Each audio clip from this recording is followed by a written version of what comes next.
you so much. Talking to Michael yesterday, it's funny, I was, as a kid I was a bit weird, and I used to, at my the comprehensive school I went to, there would be readings at the beginning of the day, and pupils had to take it in turn to read something from the Bible or something else. And my friends would train me, I would take their place on the stage to do it. For some weird reason, I quite like doing that. And I don't usually get nervous before talks, but I'm a little bit nervous today because what I want to talk to you about is a big deal, to me at least. I'm going to, I'm going to put my heart on the line a little bit in this talk.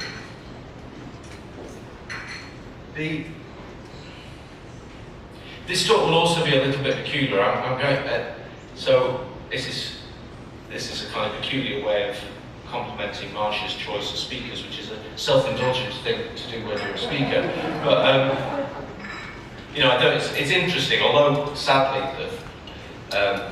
Mary made up in a high degree for the white males of a certain age, and I'm just another one of those, although slightly shorter than the others. But I think what Marcia did choose was speakers who are coming at the same issue, but from very different angles. So I don't find myself disagreeing with things that Eddie talks about. Michael's speech was just wonderful, and Mark's was full of interesting insight into complex change. But I'm going to come at this in a somewhat more philosophical, not more philosophical than Michael, but certainly more political sense. I think some of the issues we're talking about, we have to reframe in terms of the global politics and the national politics and the way democracy is evolving. So that's quite a challenging thing to do. And the other thing, you might have one of these postcards that Kate's been giving out, which is about an idea that we started working on at the Vancouver conference, and we're now kind of launching. So this is really the kind of launch point for this concept of creating a global movement, which we've given the title to Citizen Network. So really, this is an opportunity to invite you, after the talk, to think about joining what could be, I think, an exciting adventure on lots of different fronts. But we have a kind of ambitious vision, and I'd quite understand if some of you after this talk went, he's crazy, that guy, there's no way that's going to happen. But anyway, sometimes it really helps to be crazy. And I was thinking about this, actually, Michael said something similar. I remember standing in Edinburgh at Scottish Human Services, giving a talk to a room, maybe a third of the size of this, about individualised funding and how that was the future for funding. And I remember something, that'll never happen, Simon. A really good guy just said, that'll never happen. Well, that's official public policy in Scotland now. It's official public policy in England now. These things happen. The crazy ideas can happen if you get organised, get creative, and collaborate. So that's what my talk's going to be about. But we'll go on some weird detours, so bear with me. Okay. Sorry, Mark. Yes. If there is a symbol for our crazy, fucked up world, it is this man. I really like, I don't know, you probably haven't had to experience this. We have a kind of really peculiar comedian called Russell Brand. I really recommend him if you, he did a great little piece on Donald Trump where he asked the fundamental question, how do we get to a world where this is possible? And that is the question to ask. Okay, we're angry or upset, or Mark is in deep mourning and he has to live with him as his leader, but the fundamental question is, how does this become possible? And this is not just a US issue. The kind of things going on in my country, in the United Kingdom, are exactly the same. And I'm afraid I am going to be sharing dirty linen, particularly because I am going to talk about some of the deep problems going on in the UK in this talk. Now, to begin with, I'm going to talk about the concept of citizenship, which for me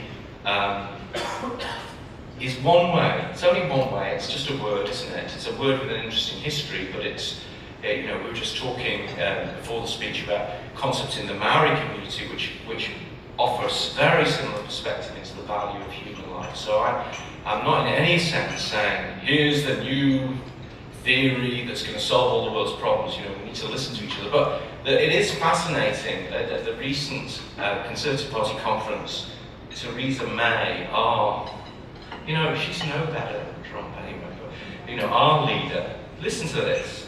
This is the leader of our country. But if you believe you're a citizen of the world, you're a citizen of nowhere, you don't understand what the very word citizenship means. Okay? What a narrow, shallow, pathetic understanding. And compare that to the words of Nelson Mandela. But she speaks in full sentences.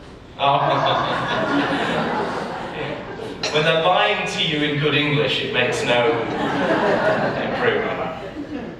The time will come when our nation will honour the memory of all the sons, the daughters, the mothers, the fathers, the youth and the children who, by their thoughts and deeds, gave us the right to assert with pride that we are South Africans, that we are Africans, and that we are citizens of the world. Who understands the meaning of citizenship? This silly woman or this great man? It's not a hard choice, is it? I'm not generalising around men and women, but and Ursula Le Guin, who is a novelist but also a great thinker and poet, I think made the point I want to make in this way. Honour can exist anywhere, love can exist anywhere, but justice can exist only among people who found their relationships upon it. Now, citizenship is also another way of thinking about justice, which is how do we live together in a way where we respect each other, where we give each other rights, but do we also take on responsibilities to make those rights real. This is what we have to really get to grips with. You know, when we're talking about individualised funding and entitlements, this is just a subset of these deeper questions about what kind of people do we want to be, how do we want to organise our communities, how do we want to respect each other. So this is the kind of way, you know, I actually think, again, Mark was worrying about my use of the word love, and I know it does upset people. But really, folks, if you're honest with yourselves, you know that love is the most important thing. You know it. But the thing about it is it can't be managed. It can't be given to you by the government. The government can't love you. You know, you can't set up an incentive scheme for it, I don't think. You can do some things to mess it up, probably, from government, but you know, this is real human stuff. And family, similarly, is something that will survive. Love within families survives, and families commit in the most dreadful situations, in the most awful social systems. And the community, the notion of community, and Michael talked about this yesterday, but the notion of community and the work that Eddie did to kind of help restore a sense of community is something we long for and we know is the ideal that we need. But we also know it's kind of hard to find. They're not just sitting there, these welcoming, inclusive communities. The only way they come into existence is if we create them. And we create them through our own citizenship, by the way we take responsibility for each other. In that sense, the dreadful Mrs. Thatcher was somewhat right to say there's no such thing as society. There's no such thing as an already existing lovely structure which we have no responsibility for. Actually, community, the beloved community, is something we have to build together. And we have an inheritance, if we're thinking now a little bit more narrowly around the experiences of people with disabilities, people with mental health problems, then we have an inheritance which we can at least be somewhat proud of in tackling the dreadful legacy of the institutions, the dreadful legacy of the Holocaust that confronted people with disabilities in Germany, and the sterilisation programs in the 20s and 30s. We've reversed lots of that. We've made progress on inclusion. We've made progress on disability rights. And we're making significant progress, even if it doesn't feel fast enough, in terms of self-direction and and enabling people to take control of the assistance that they need. This is a map of the world, obviously, but it's a map of all the places that I know of that. Yeah, you're not even on, are you?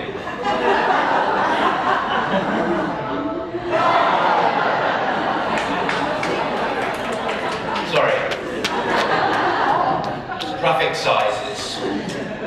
3:4 ratio. Anyway, I'll bore you with that another time. Sorry. Yes, I've obviously not set that graphic up right. There you are. Proudly on. A place where self-direction is happening. But it's happening in most countries in Europe. It's happening in Canada. It's happening in the United States. And there's a whole other talk about some of the craziness and the differences and the difficulties. I'm not going to give that talk today.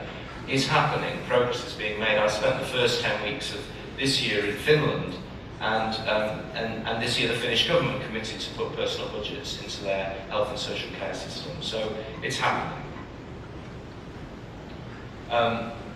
It does feel dreadfully slow, doesn't it? For an idea that started in the 1960s in California, where lots of good things started. You know, goodness me, 2 generations it's taken us to get to the point where, and sorry, I don't mean to be rude, but you know, in New Zealand, you've basically been committed to this for what, a couple of decades? You know, you've been doing great work, but the government can't quite bring itself to do it, can it? And you're not alone in this kind of cycling round, but it's a real challenge, the lack of courage that the systems have to do what is so obviously right. So obviously right. It's just, I mean, what are people waiting for? There's no data that's against this. You know, it's craziness. So it's slow.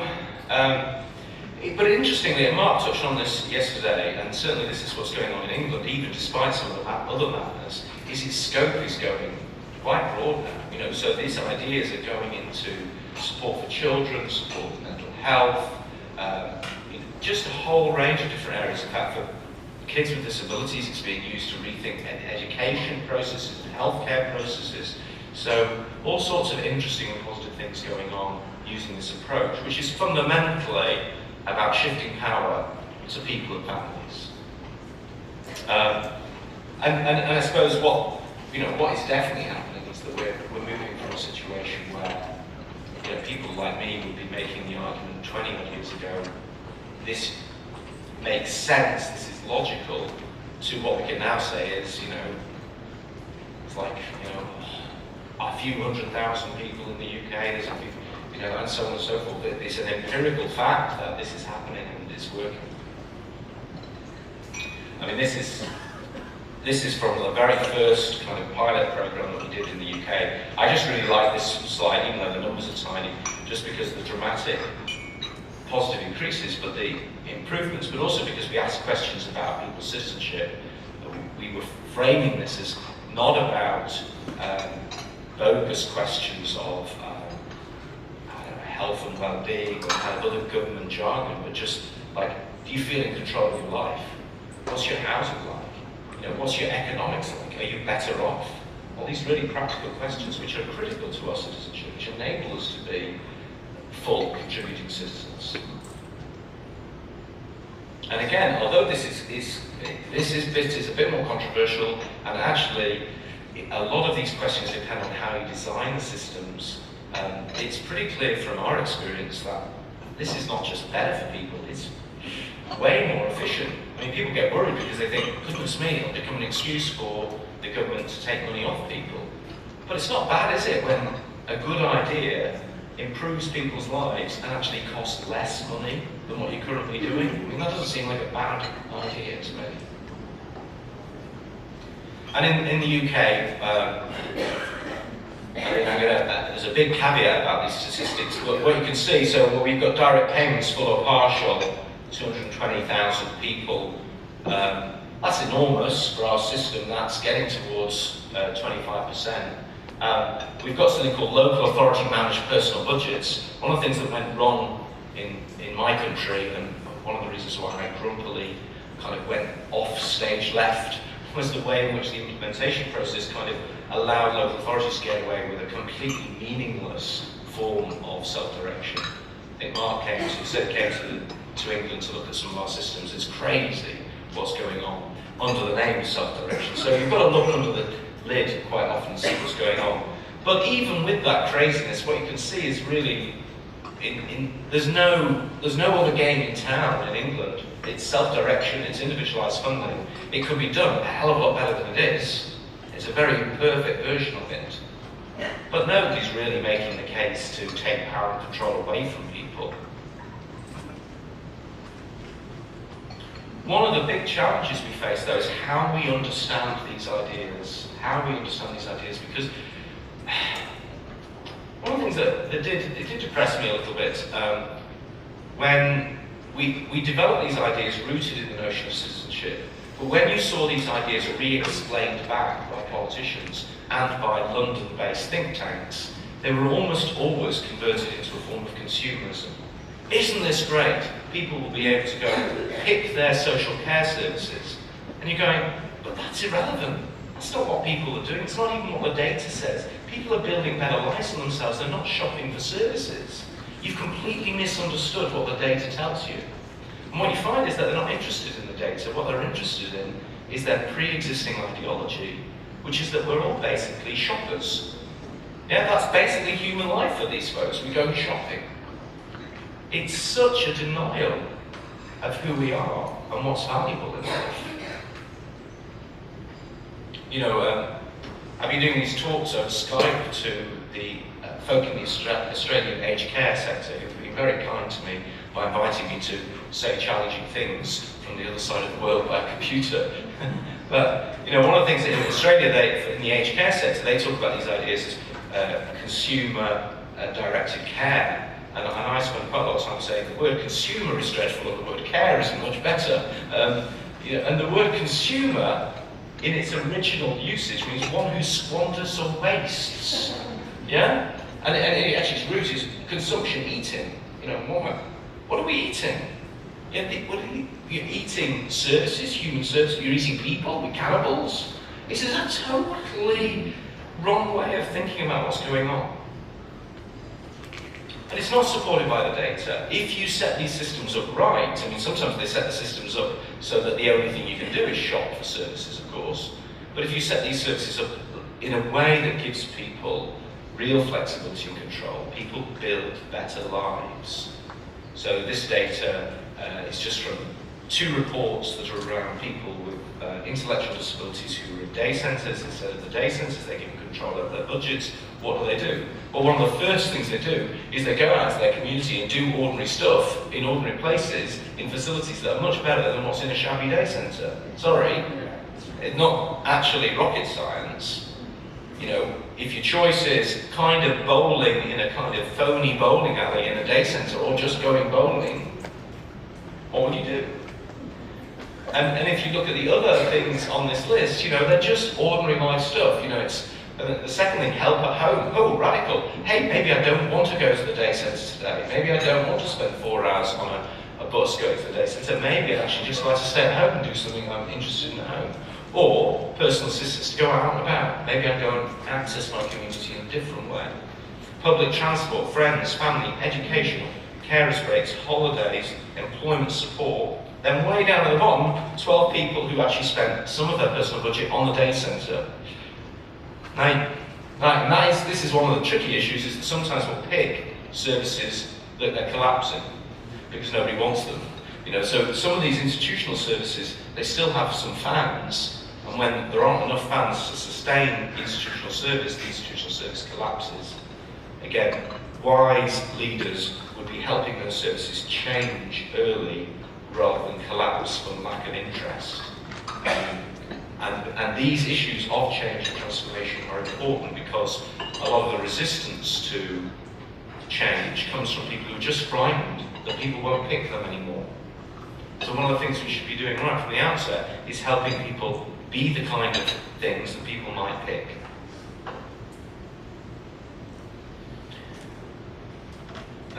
John O'Brien offered me this take on what was really going on, which I found very helpful, and is based on some Bostonian economists, I think, but from America. They talk about the difference between push and pull economics. And crudely speaking, that's the difference between spending people's money for them on stuff they wouldn't buy. Yeah? That's what you should get in the habit of describing your health and social care system to your politicians. That's what your system is organised to buy stuff for people that they wouldn't buy for themselves.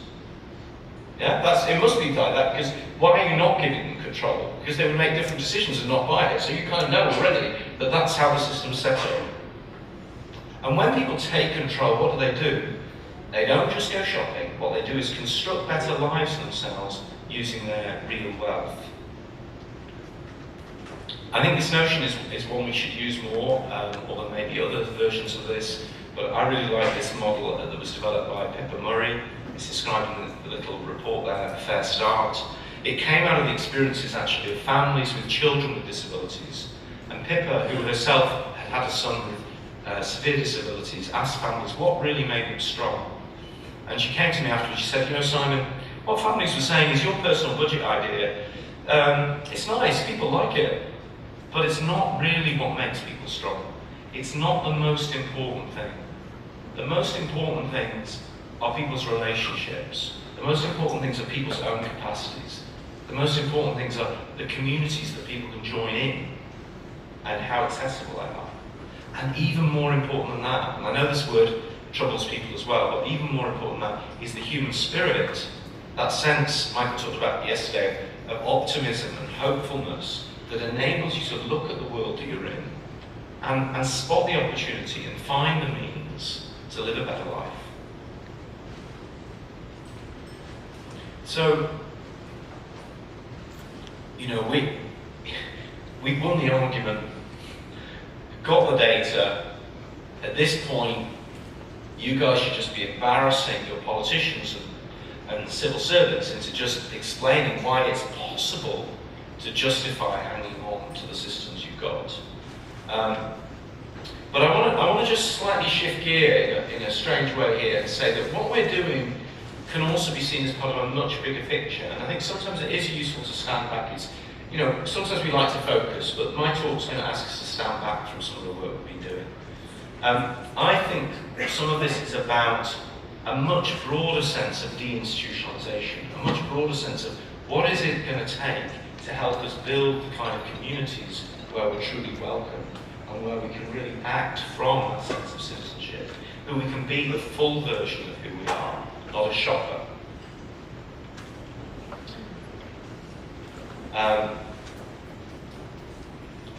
I talked a little bit about this yesterday, and but I will repeat the same little story because I do think some of you have heard this before now, but I think it bears repetition as just a little metaphor, a little image, which I think has got a lot of validity. So the image is this: imagine yourself walking along the river bank with some friends, and then to your shock and horror, you see in the river a child drowning in the river. So you jump in the river and you rescue that child. And then you see another child.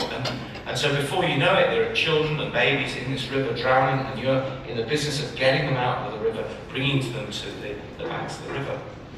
And then one of your group, she starts heading up that riverbank, and you go, where are you going? We're saving babies here. What could be more important than that? And she shouts back, I'm going upriver to find out who's throwing babies in the river. Yeah? So, a lot of the problems we face, a lot of the problems that, so this is not just about people with disabilities, this is about all of us. A lot of the problems we face are really caused by problems that are upstream. I could, again, there's a whole series of talks you could give here, but I'm just going to pick one which, I think there's a lot of evidence around. Income inequality makes societies unhealthy. We have huge evidence that inequality increases mistrust, fear, creates social disharmony. It's associated with poor mental health. We spend our money on mental health services and then try to reform mental health services, but what attention are we paying to the causes of poor mental health? What attention are we paying to severe levels of income inequality, growing levels of income inequality? Very little, I think. So, I suppose that's just, for this purpose of this talk, I'm just trying to remind us that the work that we're doing is in a bigger context, and that bigger context is important if we're trying to really respond to the true meaning of our work. If the meaning of our work is simply, well, I'm in the business of reorganising disability services, then of course, then this is going to seem like too big a canvas. But if what we're really interested in is advancing our own citizenship and helping people achieve citizenship, then we need to understand the whole context, don't we? Because from the evidence tells us that these system changes are only going to do so much good. They're only part of a bigger picture. So we have to challenge ourselves to go upstream and think deeper. And the way I want to do that is this is now a little bit narrow though, because I'm going to talk about the UK, because this is my country. I'm going to share some very negative facts and observations about the United Kingdom. I'm not really going to say to you, it isn't as bad as this in New Zealand. It just isn't. And you might therefore think that what I'm going to say is irrelevant, and you're going to have to make your own judgment about that. Mark and I can fight about, and they already have, who's got it worse, the UK or the USA, but either way, none of it's good. It's not good news. So I hope you bear with me, but please don't think I am aware that each country is different, but ask yourself, is at least some of this true for New Zealand or for Australia or for other countries? What lessons can we learn from the problems that are going on in the United Kingdom? One of the amazing things about the work that I did around self-direction and personalisation is still official policy, and yet the services that we personalised have been savaged by cuts. Savaged by cuts. I'm going to show you some of the data later. So we have a government that on one hand talks, the amazing thing is it uses all the rhetoric. So it talks about independent living and disability rights, and then just slashes and burns the services that support people. We have other policies that are actually increasing the rates of suicide amongst people with disabilities and people with mental health problems. And the government is just not embarrassed by academic data that says that's what's going on. And in the UK, we have now got, and I think this is certainly happening in other countries, conversations about, well, it's been relabeled assisted dying rather than euthanasia. And we've got eugenic policies like getting rid of all people with Down syndrome. These are profound issues if we decide that really, we've got to hurry people to death at one end of life and try and make sure nobody too different is born at the other end of life. This is just, for people with disabilities in the UK, they're hit by cuts in care services, in housing, in income, and our calculation is that through austerity, people with disabilities have been hit 6 times harder than any other group. 6 times harder. Politicians don't own up to this, but when given the chance to dispute the methodology, they've not provided any facts, any alternative methodology, or any criticisms of the methodology by which these facts were calculated. This stuff has been debated in the House of Commons. People with disabilities in social care have lost a combination of care cuts and benefit costs, effectively £6,500 per year in support, income and services. Social care itself, which is effectively the English name for the disability support system, it supports older people and younger people, but not children. Our system's divided in adults, so this is the adult social care system, has 700,000 fewer people getting support now than in 2009. That's a cut of over 40%, and that's making modest assumptions. Just before the general election in 2015, the government changed the system by which information was gathered so that you couldn't even count the cuts any longer in a consistent way. This was utterly unchallenged, not just by the then leader of the Labour Party, Ed Miliband, but also by civil society organisations and charities. So some profound problems going on if people are not asking critical questions and if this isn't front page news. We've not just had big cuts in the social care system, we've had all sorts of things. I'm the director of a think tank called the Centre for Welfare Reform, you could question whether this is a good or a bad thing. I mean, these things are called welfare reforms that the government is doing. They can't decide that for themselves in England. Only the government or the privatised agents of government can decide who is ready for work. Whether you have just had a serious heart attack, whether you've got cancer, whether you've got MS, whether you've got spinal injuries, whether you've got a mental illness. None of those things get you out of being assessed by the government's private agents who are in the business of finding you ready for work. And so it is not unsurprising when we see suicide rates go up in those areas where these changes are introduced, where we see mental illness increase, where we see the use of antidepressants increase. This is the direct, measured impact of our government's policy. Yeah, so the most shocking thing, I think, is that they get away with it. They're not exposed. They're not even really embarrassed by it. They might say, oh, we challenge that data. This is published data by reputable academics. They don't offer any alternative data. Our country has now twice, in 2016, been severely chastised by the United Nations. Well, before we know it, we'll have a kind of UN Brexit. We'll leave the United Nations because they've upset us so much. And one friend of mine with a disability in the disability campaign said the UK is now becoming a rogue state. Yes, it's just declaring UDI on human rights. It's got it's not accountable for the impacts of its policy on vulnerable people, on people with disabilities. Just the other week, we got the second report from the UN Committee on the Convention on the Rights of Persons with Disabilities. There is reliable evidence that the threshold of grave or systematic violations of the rights with persons with disabilities has been met in the state party. I mean, it's bureaucratic speak, isn't it? But it's basically meaning the UK government is failing to respect the human and disability rights of its own citizens. Yeah, this came out actually the same week as Trump got elected. It got that much coverage in the press.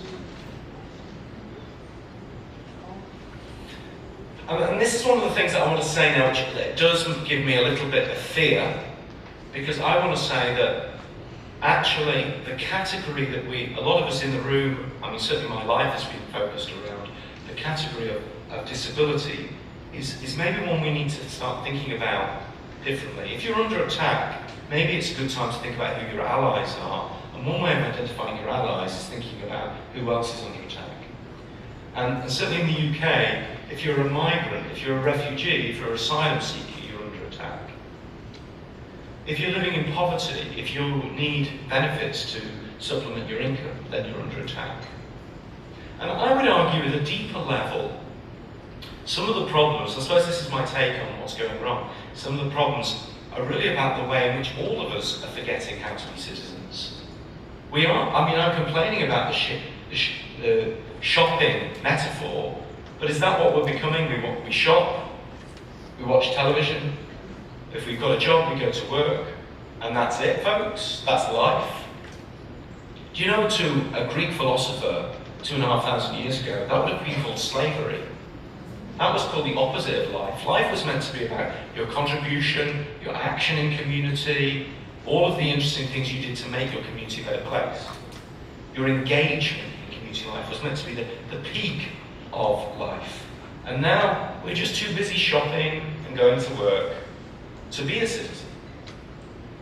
You know, we turn out and vote every few years, and it turns out our votes become increasingly random and meaningless, because what are we offered to vote for between anyway?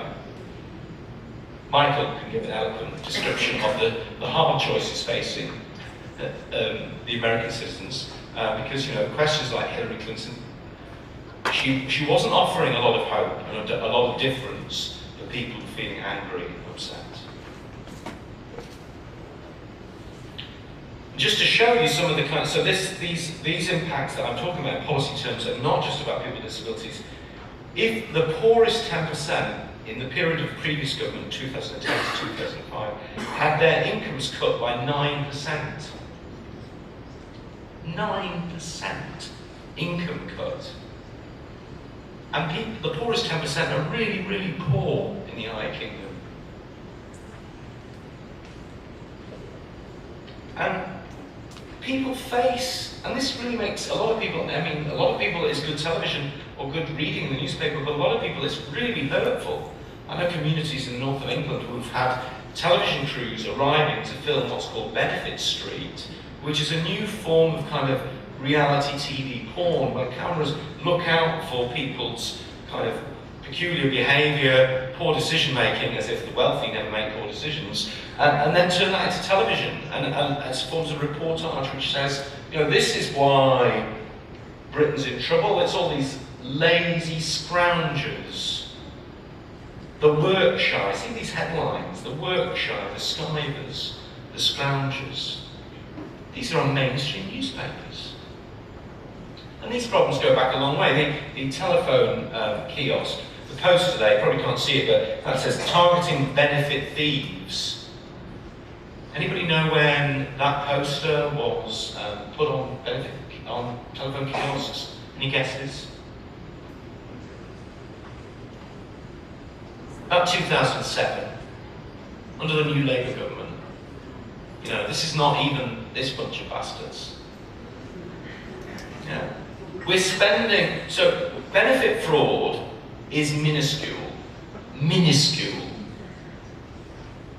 Yet we spend good public money stigmatising people on benefits, supposedly to reduce the amount of benefit fraud. What's going on, folks?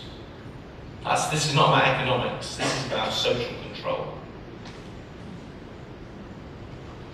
You may have seen this in New Zealand and Australia. It's very shocking. This was one of the UKIP posters preceding Brexit. This is a Nazi propaganda film that was used to create fear in Germany of Jews and other groups fleeing oppression in Eastern Europe and fleeing pogroms in Eastern Europe and coming to Western Europe. Parasites undermining their host countries. You know, how much have we moved on, folks? Really? Not quite the same, is it? But it's how the difference doesn't seem very significant. Very famous painting by Holman Hunt, The Scapegoat. That's what's going on, isn't it? These are scapegoating policies. I'm nearly finished lambasting my own country, don't worry. But I just want you to think about these kind of statements. This is from the Scotsman newspaper. High-earning migrants and promising student entrepreneurs will find it easier to work in Britain as the coalition aims to ensure only the right people are coming here. The immigration minister has said. Damien Green, a Conservative MP, said middle managers, unskilled labourers and benefit seekers will be kept out as the coalition seeks only migrants who add to the quality of life in Britain. So if you're a middle manager, folks, any middle managers in the room, I've been one, you don't add to the quality of life of your country at all. Or is it that middle managers do, but they don't if they've got the wrong skin colour? I'm not quite sure. This guy, Damien Green, now runs the benefits agency, or the government ministry for benefits. Michael Young, famous writer and thinker, who actually wrote the Labour Party manifesto in 1945, wrote a great book called The Rise of the Meritocracy. Do you use this word meritocracy in New Zealand? It's very popular in England. It's the thing we're aiming for is a meritocracy, which actually means the clever are on top and the stupid are underneath. That's what it actually means. Yeah? He came up with the term as a term of satire. And actually satire is turned into government policy. And the problem is the more that the people in power think that you actually have a right to be in power if you're clever, the more that the people in power just believe they're clever. You know what I mean? That's the easiest trick. You don't have to be clever, you just have to believe you're clever. You've already got the power. And then you award yourself an extra salary increase. There's no evidence, is there, from what's going on in the world that these folk are that clever. But if they believe that the clever should have power, well, and what does that mean for those of us who don't meet their criteria? That's how scapegoats get generated. This whole approach strips away our common humanity and creates a kind of single way, them at the top, us at the bottom. And people with disabilities are often then pushed to the very, very bottom. Michael quoted Lao Tzu yesterday. So this is actually Lao Tzu wrote in Chinese hieroglyphics. Every translation of it is obviously therefore very different. And this is not, I don't know Chinese. I took a translation that I like and then retranslated it. So I just but when people lose their way, charities flourish and self-righteousness grows. When we value cleverness and business acumen, we unleash hypocrisy and trickery. When families fall apart, family values are the order of the day. As societies fall apart, they fill up with loyal patriots. So, this is the crux for me.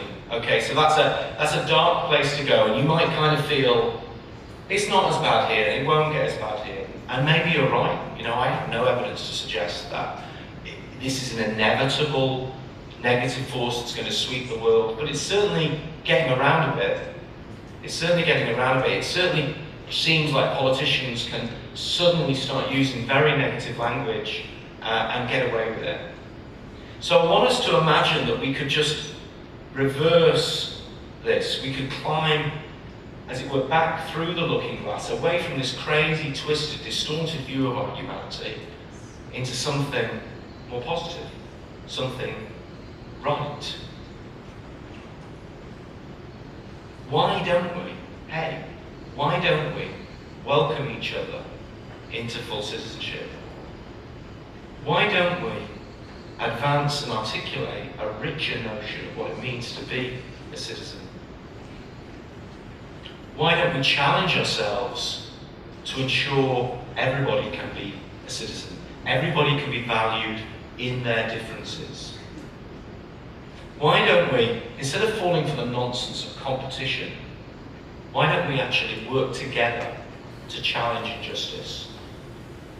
You know, no market has ever solved the problem of injustice. Only people working as citizens tackle injustice. Citizenship for me is described using these kind of ideas, but as I say, it's not to say that there aren't other or better ways of thinking about what it means to be a citizen. But it certainly includes these notions that we have a sense of purpose, that life is about meaning, not about how much we consume. It's about having freedom. It is certainly about having enough money to live with some degree of independence. It's about having a home where we belong. It's about getting assistance, actually needing other people is a part of citizenship, but also contributing back and living a life in community. And it's about finding and sharing love. These are the dimensions of, or the keys to citizenship. And they all seem like really helpful things, but they're also really helpful things that build our status and value in each other's eyes, and our value in our own eyes. When our life lacks meaning, not only do other people become more likely to demean us, but we're very likely to demean ourselves, to lose any sense of self-worth. This poster comes from something I was involved in just before the 2015 general election, where I was trying to help people with disabilities organise a political campaign against the government.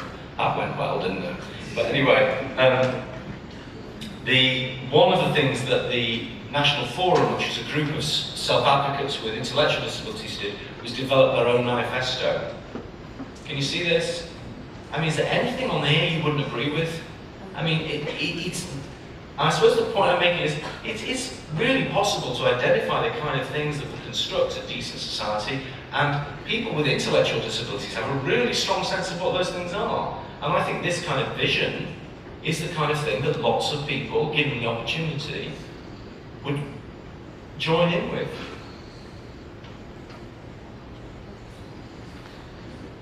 One of the other stories that I always find very touching and helpful is to remember that the Holocaust, which actually saw the collapse of civil society and governance across Europe, did include the occasional ray of light, and the treatment of Jews, both Danish and refugee Jews in Denmark, is one of the outstanding examples. Danish people basically organised themselves to rescue nearly everybody.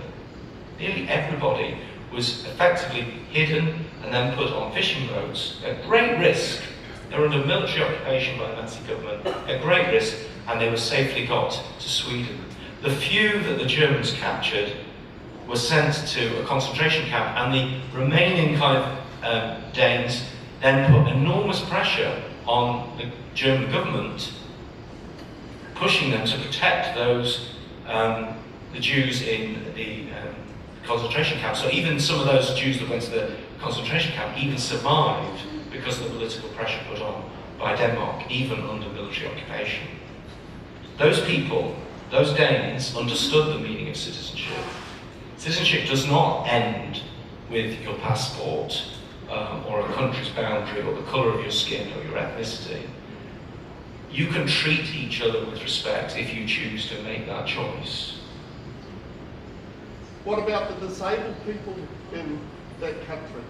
There's a lot of disabled people put to the gas chambers as well. There were, yes.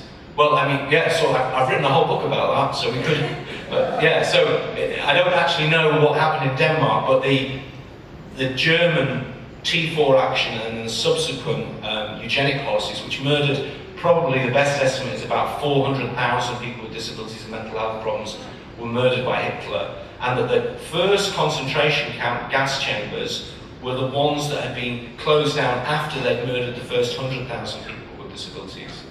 So again, it's very, and this is a good point, that it's very dangerous to divide ourselves into different groups, different oppressed groups, and think that the story of the Jews is completely separate from the story of people with disabilities. They face a common enemy, and the rationales that were used were very close. So it's really important to remember this history. Thank you. So, I suppose this is my challenge to you. This is why I feel slightly nervous. I think we can stand up to this kind of injustice. I think we can have a bigger and more positive story. I don't think we just need to muse on this. I think we can act differently. I think we can think differently. I think we can talk differently.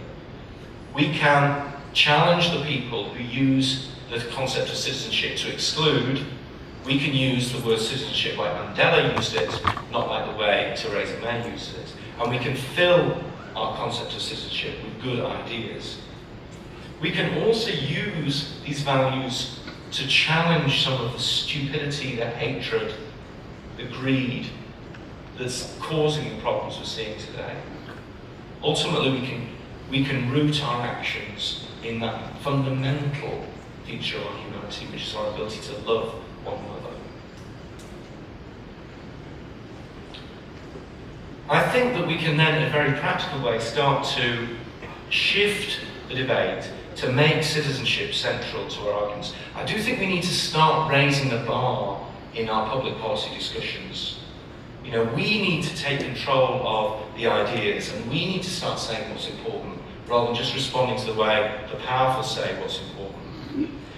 And the example of individualised funding is a good example. We need to stop accepting that we've got to somehow prove that people need to have rights, and just demand that people have those rights. They need to prove why people shouldn't have them. And one of the things we need to do, I think, and this may feel really challenging, but I think we need to start acting more like citizens with each other. Many of you here will be from different organisations from around the world, from around New Zealand.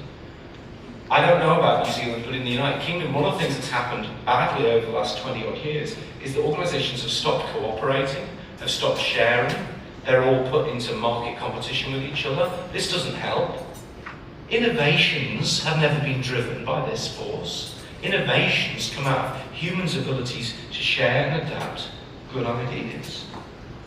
So we need to get into the habit of collaborating, of sharing, of improving things, of taking responsibility for that, not waiting for the government to tell us what to do.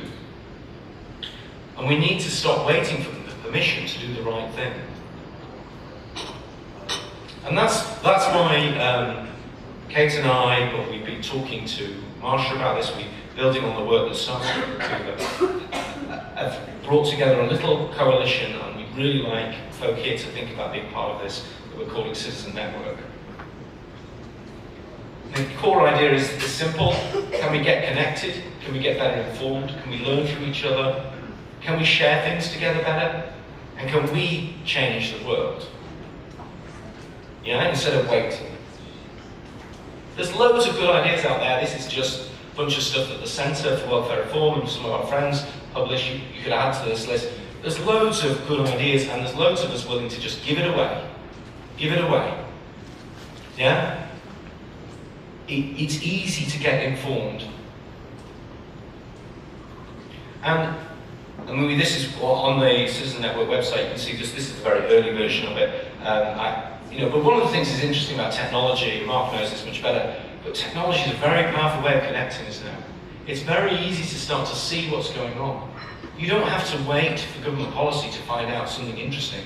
We can show you where something interesting is going on, and you can give people a ring. You can find out, you can go and meet them. There are loads of people out there who just are willing to share what they've learned along the journey. They're not precious about it because they know the real story is not about markets, it's about citizenship, it's about doing the right thing, it's about making a better world. So this is the kind of model that we've developed.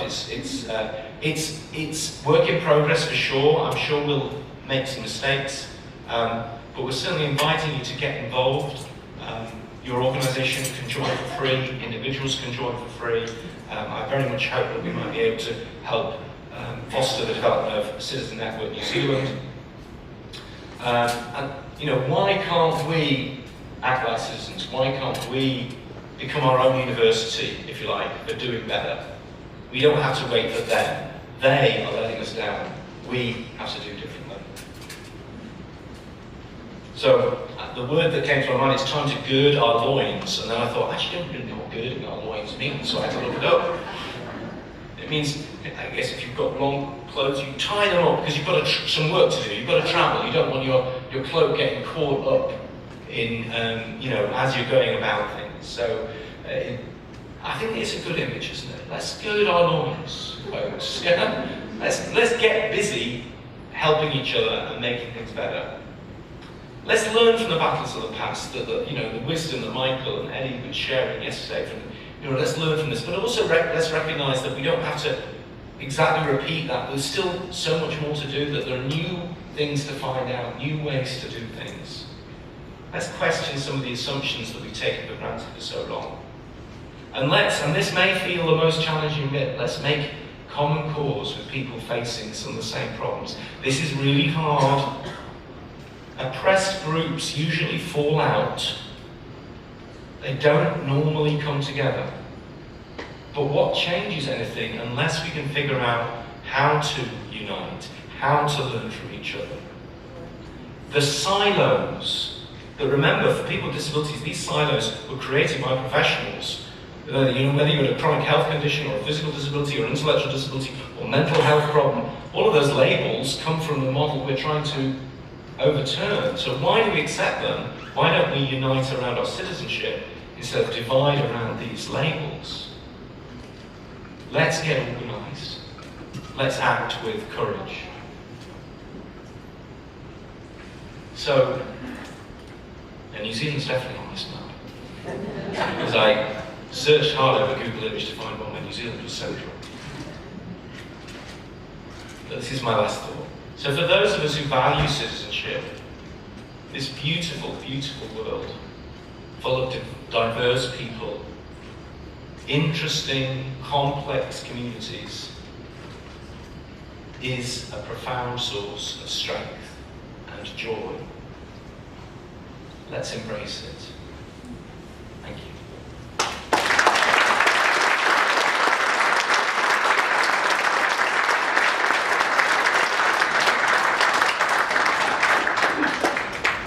Questions?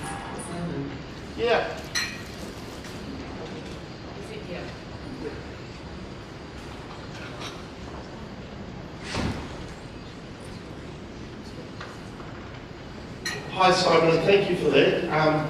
The reason that New Zealand's covered in cloud is that we come from the land of the long white cloud, so it's always under cloud, so that's why it looks like that. That's the first point.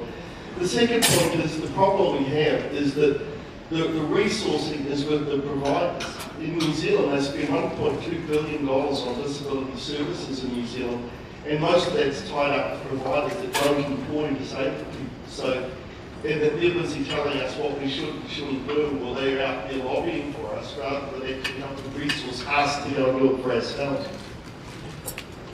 Yeah, well, this is a common problem. Of course, those providers include organisations who, probably just in it for the money, and good organisations working in a slightly mucked up system. I mean, the reason they have the money is not because of them, but because of the government, which is your government, which has made the policies that they've made.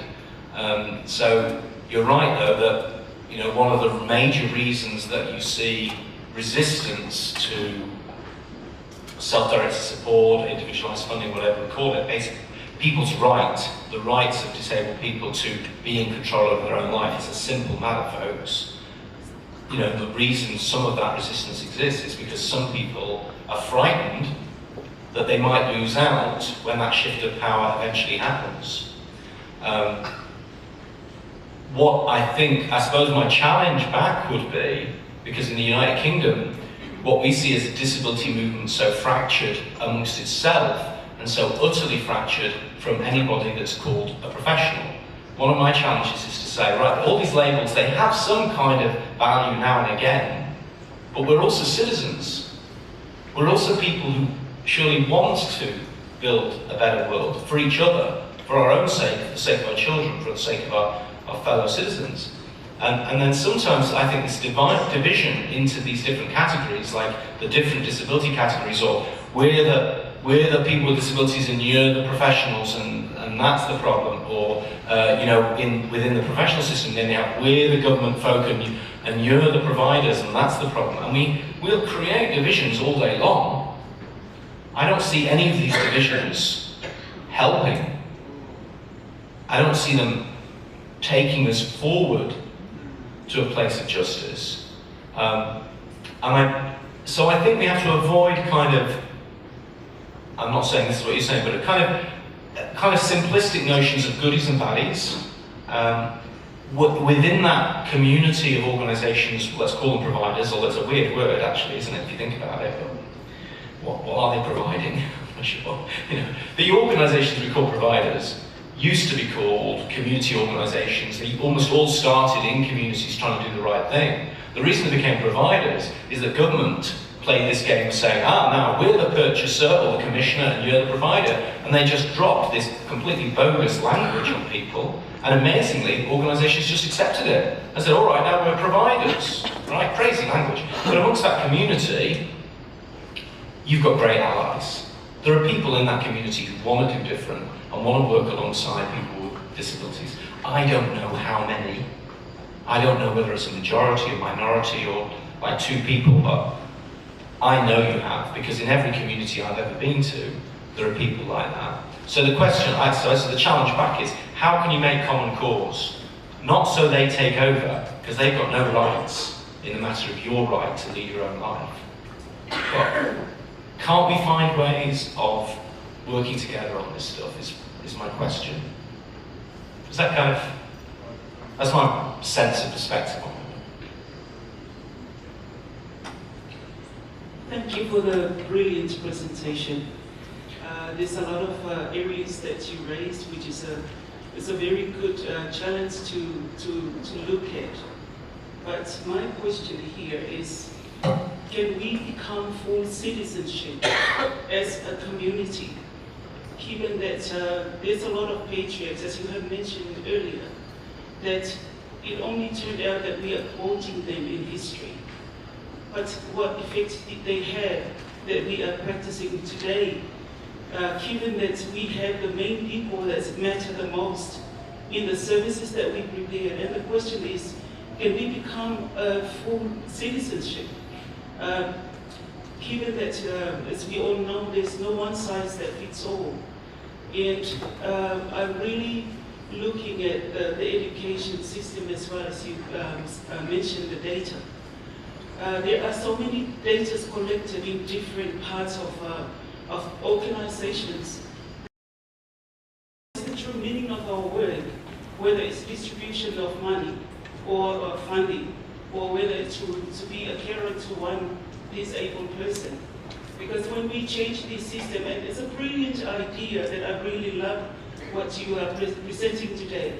But the question is, when we change the system for the betterment of our community, are the people that matter the most will continuously be at the back bench or the back seat of these changes? Because the view that I'm really looking at the idea, because as you mentioned, the pre-existing ideology, when can we change that? When will it ever stop? It's because of the way that I'm really looking at it is, education has the power, as we keep on hearing in education that technology is the power. How many people have the information that matter the most for the people that we are actually supposed to be helping? Because even coming to this conference today, I mean, I'm really, given applaud the works of Manuel Nui for putting up this conference, but I also still ask questions in some areas that really make a small improvement to the life of the people that we're providing the service to, whether it's distributing of fund or providing care to them. And I'm really supporting the idea of becoming a citizen, where that doesn't necessarily be a country, but to be part of a community. But if we're looking into to build this bigger scale of citizenship, for example, we still trying to struggle in trying to build a smaller scale. So how can we move forward? If data is for supporting the ideology of the existing ideology, where is that going to leave the people that matter the most? As you asked the question, what is the true meaning of our work? So I think that is my question. Can we really become citizens in a bigger scale if we are struggling in small, to become citizens of smaller organizations or small departments? So that is my question today, and thank you for this presentation. So, in a sense, your question is my question. I mean, well, I'm not a big fan of people who think that history is inevitable. I'm not a Marxist. I don't think class warfare, that's not where I'm coming from. I'm saying that's the question. And being a true citizen, I'm not trying to define true citizenship as in terms of now all we're going to do is care about the world. I mean, it starts in here, and it starts in your immediate relationships, and it starts in your immediate community. So I'm just saying, if we worked together at that stuff, wouldn't we do better? And if we were more proud and intentional about why we were doing that and knowing that that's important, won't that help? It's not a guarantee. It's not a guarantee. I think that's why I'm standing here nervously saying we could maybe do a so much better job. We've done some positive things, but we also see so many things that seem to be stuck, or even in some places like my country, rolling backwards. We can wait for the politicians or whoever we want to ride in on a horse in armour to solve our problems. Well, that might happen. I don't know. Maybe Donald Trump will take a mask off and it'll turn out to be, just some amazing. But I just don't believe that's how good things happen. I think they start with us. I think they start here today. And I think that we then just have to act from that different possibility and sense of hope that we can start to answer the fundamental question that you asked. Yeah. Thank you for the question. I think we have time for one more quick question if we have anyone who wants to ask.